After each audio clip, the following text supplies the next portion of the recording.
부동산학 개론에서 다루었던 계산 문제, 그 계산 문제가 여러분들은 부드럽게 편안하게 다가오던가요? 아니면 불편하시던가요?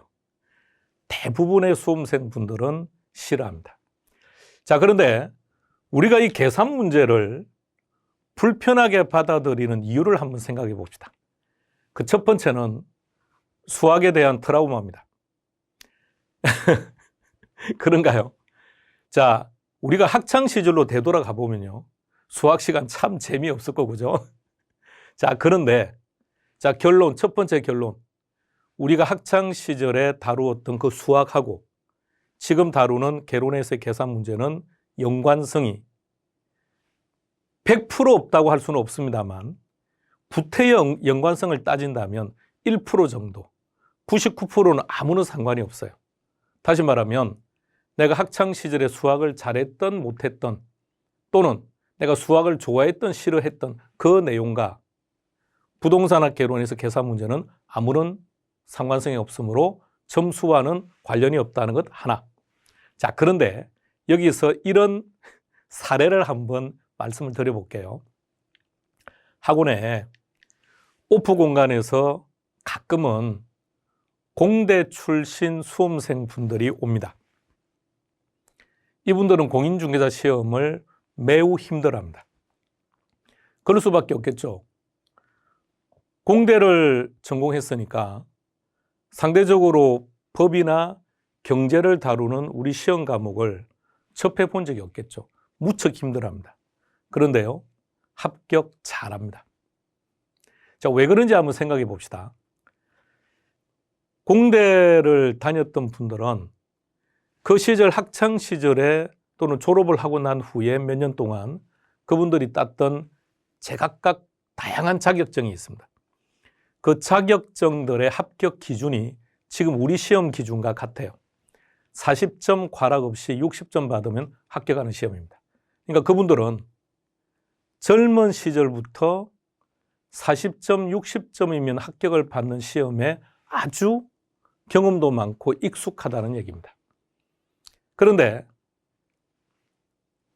우리는 이제 랜선으로 만나니까 여러분 정보를 강양구가 정확히 모르고 있으니까 그렇지만, 오프 공간에서는 공대 출신 내지는 그쪽 관련 쪽은 1%가 안 돼요. 1%가.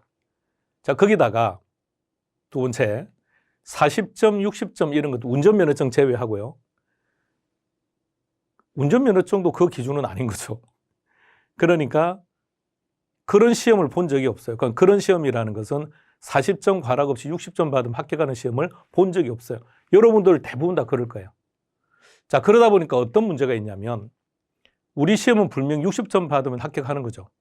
그러면 왜 구태여 전범위를 학습해야 됩니까? 그래요. 불안하다는 얘기 아닙니까? 그러니까 그런데 익숙하지 못하다는 거예요. 그런데 공대 출신 분들은 그런 시험에 익숙하다 보니까 과감하게 안 볼 것 정리를 다 합니다. 대신 가져갈 걸 확실히 가져가는 거죠. 아주 합리적인 전략을 씁니다. 그래서 합격을 잘합니다. 두 번째요. 공대 출신이라고 해서 부동산학 개론에서 다루는 계산 문제를 풀어보세요라고 하면 못 풀어냅니다. 어떻게 풉니까? 전혀 다른 접근을 해야 되는데, 수학적인 베이스를 가지고 풀 수 있는 문제가 아닌데요. 이론적인 근거가 있어야 풀 수 있는 계산 문제입니다. 그런데 공대 출신들의 장점, 수학을 잘한다 못한다는 개념보다는 숫자에 대해서 긍정적이죠. 좀 더 쉽게 표현한다면 그분들은 숫자를 가지고 놀았던, 그죠, 분들이죠. 그러다 보니까 숫자에 대한 두려움이 없어요. 개론의 계산 문제를 잘하는 게 아니라 숫자에 대한 두려움이 없다 보니까 이 계산 문제를 잘해요. 그래서 공대 출신 분들은 개론에서 계산 문제를 거의 다 맞춰버립니다. 그게 상당히 합격에도 상당히 기여하고요. 자, 계산 문제는 이런 성격을 가지고 있습니다. 자, 다시 되돌아와서 계산 문제 두 번째 한번 질문을 드려볼게요. 여러분들은 이 계산 문제가 또는 학창 시절의 수학이 암기 과목이라고 생각하십니까? 이해 과목이라고 생각하십니까? 만일에 이해 과목이라고 한다면 대학을 가거나 또는 연구소를 가거나 등등 할 때 수학 관련 계통, 과학기술, 생명과학 이런 쪽에 연구를 하거나 그쪽을 전공하지 않는다면 그거는 이해할 필요가 없죠. 우리는 오지 선택형에서 답만 찾아내면 되는 거니까요. 다시 표현했을 때 계산 문제는 암기 과목이며 특히 부동산학 개론에서 계산 문제는 철저하게 암기 과목입니다. 9문제에서 10문제가 출제가 됩니다. 근데 일단 우리의 목표는요. 7문제 내지 8문제가 우리의 목표입니다. 2문제는 왜 버리는 겁니까? 라고 한다면 자, 2문제는요. 첫 번째, 시험장에서 여러분들이 그 문제를 보면 시간이 많이 소요됩니다. 근데 댁에 가서 다시 그 문제를 보면 아이고 이렇게 쉬운 문제를 내가 왜 시험장에서는 그랬을까라고 생각하는 문제가 하나 있을 겁니다. 왜 그런 일이 생기느냐 하면 우리가 지금 다루는 문제하고 형태가 똑같을 거예요. 근데 문제가 전혀 보지 못했던 어떤 항목 하나가 거기에 탁 들어가 있을 겁니다.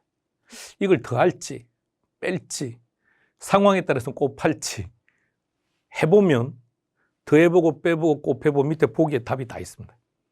이래서 시간이 많이 소요되는 스타일이 하나. 댁에 가서 딱 보면 이게 더하는 항목이구나 상식적으로도 알 수 있는데 시험장에서는 낯선 문제를 보다 보니까 순간 당황해서 그래요. 자, 2번째 스타일은요. 왜 또 2문제를 포기했냐 그랬으니까 또 하나는 기존 문제를 완전히 벗어나거나 아니면 기존 문제는 기존 문제인데 상당히 응용이 심해서 대체 뭘 구하라고 하는 거지? 라고 하는 것이 명확하게 다가오지 않는 문제가 한 문제 있을 겁니다. 그러면 이 2문제는 그냥 우리 편안하게 버립시다. 버리고 이 문제에 집중합시다. 이렇게 하면 충분합니다. 우리 시험은 36회입니다. 그러니까 우리가 지금까지 총 추가 시험이 한 번 있었거든요. 추가 시험까지 합치면 총 36번의 시험을 본 거예요. 근데 거기서 기출되었던 계산 문제를 유형별로 다 가져오면 총 40개 유형입니다. 40문제가 아니고요. 출제되었던 문제 유형이 총 40개 유형입니다. 근데 이 40개 유형 중에서 말입니다. 30년 전에 한번 출제되고 출제 안 된 문제도 있습니다. 이것처럼 한 번 출제되고 영원히 출제 안 되는 문제도 있고요. 2문제 나오고 영원히 출제 안 되는 문제도 있습니다. 때로는 20년 전에 한 번 나왔는데 20년이 지난 후에 최근 4년 전에 또 한 번 나왔던 문제도 있긴 합니다. 그렇긴 한데 그러면 40개 유형을 학습하면요. 물론 어떤 면에서는 강의하는 입장에서는 마음은 편안해요. 어쨌든 그 유형 안에서 다 걸려들 테니까 여러분들이 불편합니다. 부담스러워지고. 그래서 그렇게는 하지 맙시다. 그러면 40개 유형에서 우리는 총 14개 유형만 다룰 겁니다. 그리고 이 14개 유형을 하면 강량구 내심에는 어떤 생각을 하느냐? 이렇게 나올 거라고 생각합니다. 그런데 보수적으로 한 문제 정도는 여기서 안 나올 수도 있다는 생각을 하고 접근하시기 바랍니다. 자, 그럼 왜 14개 유형을 선택했느냐? 첫 번째요. 어떤 시험에서나 시험 문제는 말입니다. 트렌드라는 게 있습니다. 예를 들어서 30년 전에는 아주 중요하게 다루었던 문제들이 한 10년 정도 지나면서 상당수의 문제가 사라집니다. 트렌드죠. 민법은 그런 트렌드라는 개념이 별로 없겠죠.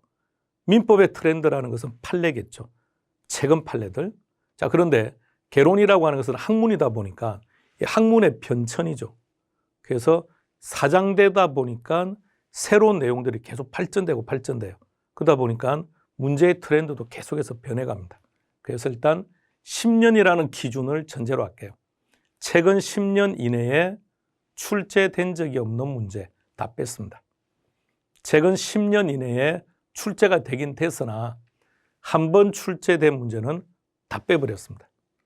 2번 출제되었던 문제 중에서 하나는 빼고 하나는 가져가는 걸로 그 기준이 뭐냐? 가능성을 가지고 한번 했습니다. 그래서 총 14개 유형만 다룰 겁니다. 그러면 14개 유형 가지고 7문제면 두 개 중에 한 문제 나온다는 거 아닙니까? 그럼 가져갑시다. 그러면 14개 유형을 가지고 우리가 학습하면 충분할 거고요. 여러분, 우리가 고딩 때 말입니다. 고딩 때 월요일부터 토요일까지 수업을 진행했던, 아니면 5일제였기 때문에 금요일까지 수업을 진행했던 수학은 그 수업 시간 중에 뭐 5일이든 6일이든 수학은 며칠 수업을 했습니까? 매일. 우리가 학창시절에 국영수는 거의 매일 1시간씩 다 했죠. 그럼 다시 말하면 여러분들이 만일에 매일 1시간씩 계산 문제를 학습한다면 장단컨대 100% 9문제 다 맞춥니다. 근데 실제 우리가 계산 문제에 투자하는 시간이 얼마나 될까요? 여러분 지금 현 시점에 생각해 보세요. 여러분들이 언제 시작하셨던 개론 계산 문제에 투자한 시간이 얼마나 됩니까? 자, 그러니까 이게 반복이 안 되니까 자꾸 잊어버리는 거예요. 그리고 시험장 가면 문제를 보면 본 것 같기는 한데 어떻게 접근해야 되는 것인지 빨리빨리 생각이 안 나는 이유가 별로는 익숙하지 않아서 그런 거죠. 반복하면 돼요, 반복. 그래서 우리도 이렇게까지는 하지 않는다고 하더라도 계산 문제 지금 자료 받으셨죠? 자, 그 자료를 가지고 한 3일에 14개니까 3일에 한 3개씩 하든지 아니면 하루에 1개씩 하든지, 하루에 1개씩 하면 이틀에 1개씩 하면 한 달에 한 번씩 볼 수 있는 거 아닌가요? 그러면 충분히 해결할 수 있습니다. 그리고 지금 받으신 자료 보시면 해설지가 같이 나와 있을까요? 해설지가 별도로 뒤에 붙어 있을 텐데 그 해설지에 맞춰서 학습하시는 거는 좋지 않습니다. 해설지는 그냥 참고용으로 그냥 해놓은 거고 여러분들은 문제를 보고, 자, 그리고 또 하나요. 그 해설지가 강의하고 조금 과정이 다른 것도 있어요. 왜냐하면 지금 강의는 구어체로 하는 거죠. 근데 문어체죠, 책은. 근데 이게 말입니다. 부어체로 말하는 걸 이걸 그대로 활자로 만들기가 무진장 어려워요. 이 활자로 만들면 뭐라는 거야? 그러니까 구어체를 문어체로 바꾸다 보니까 어쩔 수 없이 단순하게 과정을 적어 놓은 게 있으니까 해설의 포인트를 두고 학습하시기 바랍니다. 이제 우리 시작을 한번 해보는 겁니다. 총 몇 개 한다고요? 14개. 자, 그 첫 번째가 균형점의 결정입니다. 어느 파트죠? 수요 공급 파트죠? 자, 이거 한번 잘 생각해 보세요. 균형점의 결정하고 또 한 가지 균형점의 이동인데 실제 이 파트는 좀 더 정확히 말하면 균형점의 결정과 이동이 계산 문제로 다 나와요. 그리고 이론 문제에서 균형점의 이동이 나와요. 그러면 균형점의 이동이 이론 문제로 나올 때는 어떻게 나오느냐? 수요 곡선과 공급 곡선이 증가했는데 가격은 어떻게 되느냐? 수요는 20% 증가하고 공급은 10% 증가했는데 가격과 거래량은 어떻게 변하느냐? 기억나시죠? 그 문제입니다. 그 이론 문제가 고스란히 계산 문제로 나온다는 얘기입니다. 최근 10년 기준으로 본다면 이렇게 출제되어 왔습니다. 특히 최근 6년 동안 계속 나왔어요. 계속. 이렇게 계속해서 출제된 건 처음인데 어쨌든 계속해서 출제되었던 파트입니다. 자, 한번 들어가 봅시다. 먼저 단순하게 개념 파악 하나 하고 갑시다. 자, 균형점이라는 개념을 한번 설정해 봅시다. Y축은 가격을, X축은 양을, 이는 세계 만국 공통이라고 그랬습니다. 자, 그래서 우하향하는 형태의 수요 곡선이 하나 만들어지고 우상향하는 공급 곡선이 만들어지는 거죠. 그럼 수요와 공급이 만난 겁니까? 수요와 공급이 만났으니까 우리는 여기서 만나는 점을 잘 찾아보세요. 자, 저기를 균형점이라고 불러요. 균형점. 그러면 요 균형점일 때 가격을 뭐라 부른다고요? 균형 가격.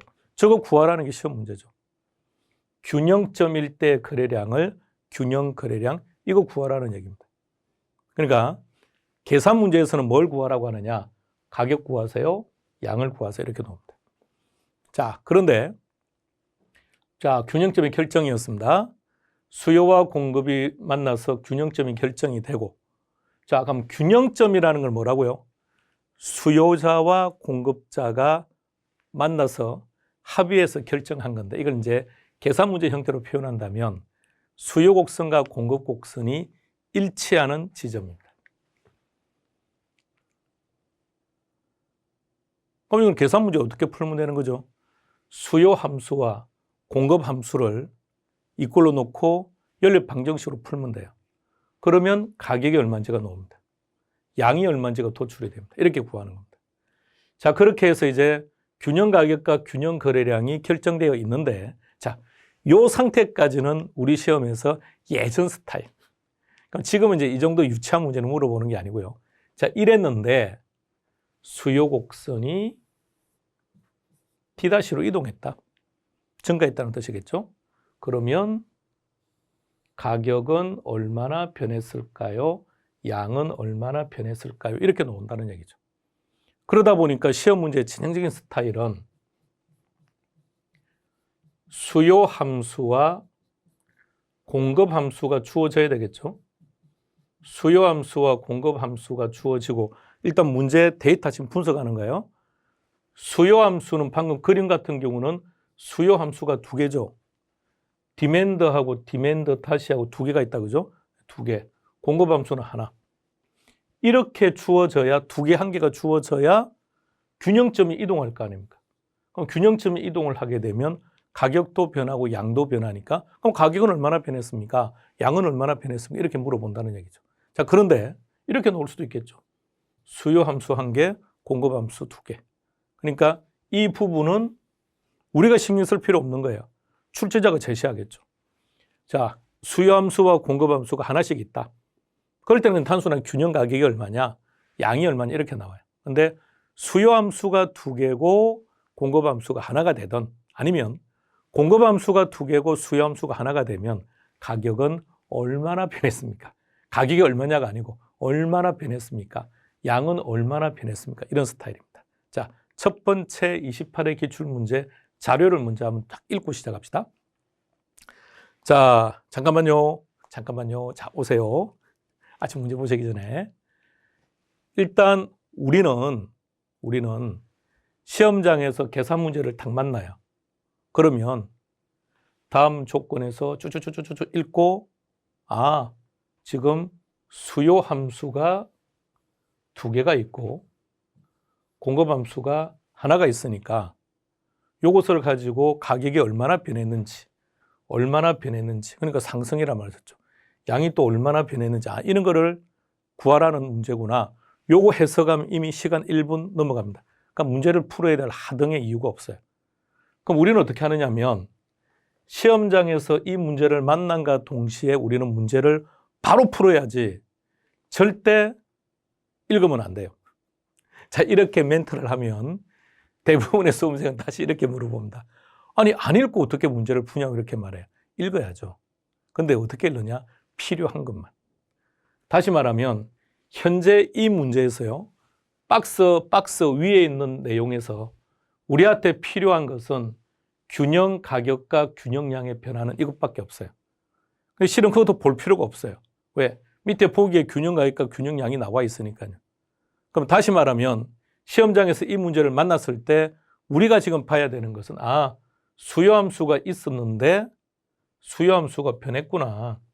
그러면 기존에 있던 수요함수와 공급함수를 이용해서 균형 가격과 균형량을 구하고, 기존에 있던 공급함수와 새로운 수요함수를 가지고 다시 균형 가격과 균형량을 구한 후에 요 가격이 얼마나 변했고 양이 얼마나 변했는지를 구하라는 거구나 라고 하는 것을 안 보고 박스 안에 있는 것만 보더라도 바로 판단이 가능해야 돼요. 그러니까 그 판단은 3초에서 5초 내로 끝내고 바로 문제 풀어야 돼요. 그래야 시간이 부족합니다라는 말이 없다는 얘기입니다. 자, 그러면 보세요. 이런 멘트를 할 수 있는 이유, 첫 번째 이유가 뭐냐? 말했죠. 유형은 똑같아요. 어떤 출제자가 출제하든, 문제가 100문제가 나오든 1000문제가 나오든 유형은 똑같이 나와요. 똑같이. 기본적인 과정은 어떤 경우나 이런 스타일일 수밖에 없는 거니까. 그러니까 그걸 알고 만나자마자 바로 문제를 푸는 거예요. 자, 그래도 처음이니까요. 이 문제 처음이니까 요걸 그래프에 한번 표시해 볼게요. 자, 첫 번째 수요함수. 방금 이거였습니다. 900-P. 공급함수는 2P였어요. 방금. 자, 그럼 이제 하나씩 한번 해봅시다. 천천히. 첫 번째 작업은 뭐 하는 거냐면 요 수요함수와 공급함수를 이꼴로 놓고 연립방정식으로 푸는 거예요. 자, 같이 한번 읽어볼 거예요. 자, 여러분 편안하게 같이 읽어볼 거예요. 수요함수 읽어보세요. 시작. 900-P. 공급함수는 얼마죠? 2P. 그 둘을 이꼴로 놓고 연립방정식으로 푼다고요. 자, 다음. P끼리 모을까요? 그럼 마이너스 P를 뒤로 넘깁시다. 이렇게. 그럼 또 어떤 분은 이렇게 말합니다. 2P를 앞으로 빼면 되지 않느냐? 물론 가능해요. 근데 2P를 앞으로 빼면 마이너스 2P죠. 그러니까 마이너스 2P, 마이너스 1P 합치면 마이너스 3P가 되죠. 그러니까 마이너스가 불편하니까 플러스로 만들자고요. 그럼 뒤로 넘기면 플러스가 되겠죠. 그럼 몇 P가 됩니까? 3P. 3P는 900이죠. 양변을 3으로 나누면 되겠죠. 그럼 가격은 300. 이렇게 놓는 거예요. 그래서 균형 가격은 수요함수와 공급함수를 이꼴로 놓고 그 다음에 연립방정식을 푸는 거예요. 자, 그 다음에 잘 보세요. 이제 균형 가격이 300입니다. 그냥 이것을 요걸 그림에다가 표현을 해본다면 그림에서 균형 가격이 어디죠? P0. 저 P0가 300이라는 얘기예요. 자, 이제 균형 양을 구할 겁니다. 그럼 균형 양은 어떻게 구하느냐면 균형 가격이 결정이 되면 수요 함수이든 공급 함수이든 신경 쓰지 말고요. 그 P 자리에다가 300을 대입해 보세요. 여기 300 대입하면 900 마이너스 300이니까 600이 되겠죠. 요 P 자리에다 300 대입하면 2 곱하기 300, 600이죠. 그럼 다시 말해서 어디에 대입하든 결론은 똑같아요. 그러니까 시험장에서 절대로 두 군데 대입하지 마시고 한 군데만 대입해 보는 겁니다. 균형 가격 300을 수요함수에 대입해 보는 거예요. 그럼 지금 수요함수가 900-P라고 했으니까 그 P 자리에다가 300을 대입하는 거예요. 그럼 이렇게 되겠죠. 그래서 균형 거래량은 600단위가 되는 겁니다. 그림에다 그린다면 이렇게. 그런데 수요함수가 변했다 그랬죠. 어떻게 변했다고요? 1500-P. 그럼 새로운 균형점이 하나 결정이 되겠죠. 자, 그걸로 이제 그림을 그리는 거죠. 이렇게. 1500-P는 2P. P끼리 모으세요. 넘어가면 3P다, 그죠? 3P는 1500. 양변을 3으로 나누면 되겠죠. 그럼 가격은 500. 이번에 또 이 500을 수요함수에 대입해 봅시다. 자, 이걸 500을 수요함수에 대입하면 수요함수가 지금 변해서 1500-P다, 그죠? 거기에다가 P 자리 500 대입해 보세요. 1500-500이 되니까 균형 거래량은 1000이 되겠죠. 자, 그러면 결과 물어본 게 뭐냐면 가격은 300에서 500이 됐네요. 그럼 가격은 200 상승한 거죠. 가격은 200 상승. 균형 거래량은 보세요. 600단위였는데 1000단위. 그러니까 400단위가 증가. 그래서 그걸 찾아보면 다시 한번 적어 놓은 겁니다. 다시 한번 쭉 적어 놓은 거고. 자, 그러면 정답은 2번 됩니다. 이렇게 답을 찾는 거예요. 그러니까 여러분들 지금 가지고 있는 그 문제집에 우리 기출문제의 모든 문제는 똑같아요. 방금 이 유형으로 답을 찾는 겁니다. 그래서 그래프를 지금 그려본 거는 한번 보여드리려고 한 거고 실제는 이제 이렇게 찾아가는 거예요. 그래서 지금 활자가 많아서 뭐가 많은 것처럼 보이는데 설명을 하려고, 전달을 하려고 하다 보니까 활자가 많은 거지. 시험장에서 푸는 데는 그냥 시간 얼마 안 걸립니다. 그러니까 이런 스타일의 문제는 40초 정도면 충분히 해결할 수 있는 유형입니다. 그래서 빨리빨리 답 찾는 연습을 한번 해보셔야 됩니다. 자, 이번에는 30회 기출 한번 보시겠습니까? 문제를 잘 보세요. 30회 때 시험장에서 이 문제를 보셨던 많은 수험생분들은 대부분 이 문제에 틀렸습니다. 왜 틀렸느냐 그러면 그동안 나왔던 형식과는 완전히 다르죠. 보세요. 기존의 형식들을 보세요. 이게 전형적인 수요함수, 공급함수예요. 그래서 해석을 한번 해보겠습니다. 자, 이 부분을 한번 잘 보세요. 여러분, 이런 표현을 우리가 정규 이론할 때 어디서 보신 것 같습니까? 물론 수요 공급에서 당연히 봤죠. 근데 또 어디서 봤습니까? 거미집 이론할 때. 그래서 이걸 그대로 표현하면 이겁니다. 디맨드 컨턴트입니다. 우리말로 표현하면 수요량 이런 말이죠. 근데 항상 요거는 보지 말자 그랬습니다. 그래서 디맨드 수요, S 스플라이 공급 이것만 보자고요. 그러면 해석을 해보면 지금 이 수요자는 어떤 생각을 하느냐 하면 이 수요자는 나는 기본적으로 제품을 900단위는 사겠다는 얘기입니다. 근데 그 제품의 가격만큼은 적게 사겠다. 만일에 제품의 가격이 200이라고 생각해 보세요. 그럼 몇 개 산다고요? 700단위. 가격이 300이면 어떻게 되죠? 900단위에서 900에서 300을 빼니까 600이죠. 그럼 잘 보세요. 가격이 상승하면 상승할수록 수요량이 어떻게 됩니까? 감소하죠. 그래서 우리가 수요는 가격과 수요량이 반비례 관계다라고 해서 우하향하는 형태의 곡선이 만들어진다고 했죠. 그래서 수요함수는 항상 이렇게 만들어져요. 이번에 공급함수는 보니까 이렇게 되어 있네요. 이 P. 어떤 말이냐? 공급자는 이렇게 생각한다는 얘기죠. 공급자들은 나는 가격의 2배만큼 생산할래. 시장에서 가격이 우리 기업이 만드는 제품의 가격이 100원이다. 그럼 나는 200단위 만들게. 가격이 300원 한다. 그럼 나는 600단위 만들게. 이런 뜻이에요. 자, 그렇게 형성되는 거니까 이 공급함수도 일반적이진 않아요. 보통의 공급함수는 이렇게 나와요. 나는 기본적으로 300단위는 생산하겠다. 그런데 내가 파는 제품 가격의 2배만큼 더 많이 만들겠다. 그러니까 대체적으로 공급함수는 이렇게 만들어져요. 자, 갑시다. 근데 우리는 이제 그런 거 따지지 말고 출제자가 제시하면 제시한 대로 가야죠. 근데 수요함수는 똑같아요. 800-2P다. 나는 기본적으로 800단위를 살려는 마음은 가지고 있지만 가격의 2배만큼은 안 사겠다. 이런 표현이죠. 근데 공급함수가 어색해요. 그죠? 공급함수가. 공급함수라고 했는데 실제는 공급함수가 아니라 P, 프라이스라고 되어 있는 거니까 가격함수로 주어져 있습니다. 신경 쓰지 마시고요. 공급함수는 그냥 200에서 300이 돼버렸대요. 자, 그러면 일단 먼저 구하라고 하는 게 균형 거래량의 변화 양이니까 이걸 어떻게 구하는지 잘 보세요. 우리가 앞서 이렇게 표현했었죠. 수요함수와 공급함수를 이꼴로 놓고 연립방정식으로 풀면 가격과 거래량이 나온다 그랬죠.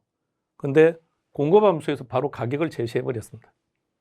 첫 번째 P1이 얼마라고요? 200. 요 P 자리에 200을 대입해 보세요. 200 대입하면 400이 되죠. 800에서 400을 차감하니까 400단위가 됩니다. 다음 P2는 300이죠. 그럼 이번에는 이 P 자리에다가 300을 한번 대입해 보세요. 그러면 2 곱하기 300이면 600이죠. 800에 600을 뺐으니까 200단위가 돼요.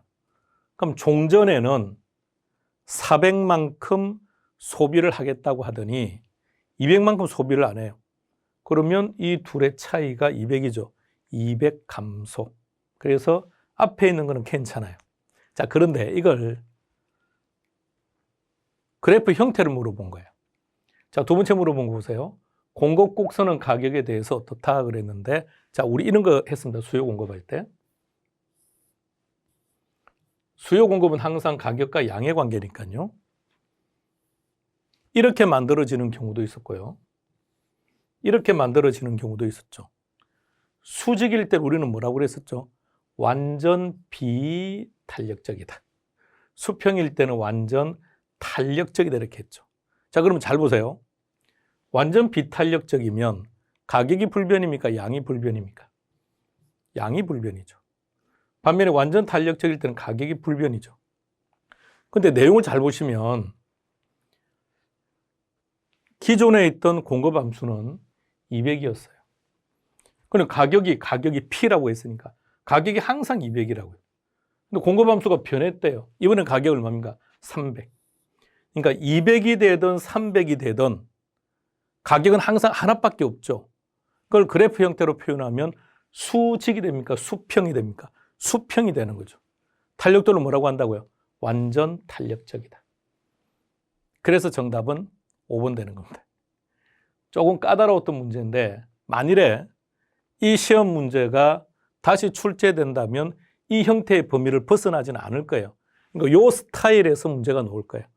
그러니까 이 스타일에 나온다는 얘기는 이번에는 수요함수가 아니라 공급함수는 종전에 있는 공급함수 스탠다드하게 제시가 되겠죠. 그러면 수요함수를 또 이런 식으로 제시할 수 있는 거고. 그러니까 이 문제의 형태가 아직 뭘 설명하려고 하는 거구나. 그것만 생각하세요. P2로 변했다 그랬죠. 변했다. 요 함수에서 요 함수로 변했다고요. 자, 어찌되었던 요 함수일 때는 200이었고 이 함수일 때는 300이죠.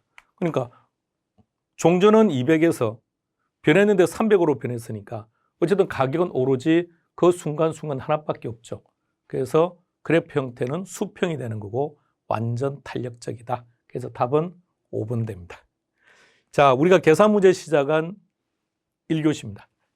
계산 문제 1교시에서는 우리가 어떤 대화를 했냐면 첫 번째, OT에서 했던 내용은 계산 문제라고 하는 것을 어떻게 접근할 거냐. 그래서 막상 하시다 보면 한 3회독 정도는 일단 기본적으로 하셔야 됩니다. 그러니까 한 3회독 정도 하고 나면 이런 느낌 분명히 들 거예요. 이론보다 훨씬 쉽다고 느끼는 분들이 많이 생기기 시작할 겁니다. 이론보다 실제 더 쉬워요. 이론이 더 어려워요. 그래서 계산 문제는 그렇게 접근하시면 되고 첫 번째 계산 문제가 균형점의 결정과 이동과 관련된 내용인데 시험 문제 스타일은 이런 스타일입니다. 그러니까 지금 보시는 이 30회 기출은 2번 문제는 일반적이지 못한 스타일입니다. 일반적이지 못한 스타일. 1회 때부터 35회 때 전체를 놓고 보면 처음 나왔던 스타일입니다. 자, 이런 스타일 하나. 근데 보편적인 스타일은 수요함수, 공급함수가 주어지는데 둘 중에 어느 한쪽은 두 개가 주어질 거라고. 이건 두 개가 주어졌죠. 하나의 수요함수에 두 개의 공급함수를 제시한 거죠. 그러니까 물어보는 게 변할 양이 어떻게 됩니까? 얼마나 변했습니까?를 물어볼 수가 있다는 얘기입니다. 자, 이런 유형으로 문제가 출제가 됩니다. 우리 잠시 쉬었다가 나머지 문제 정리하겠습니다.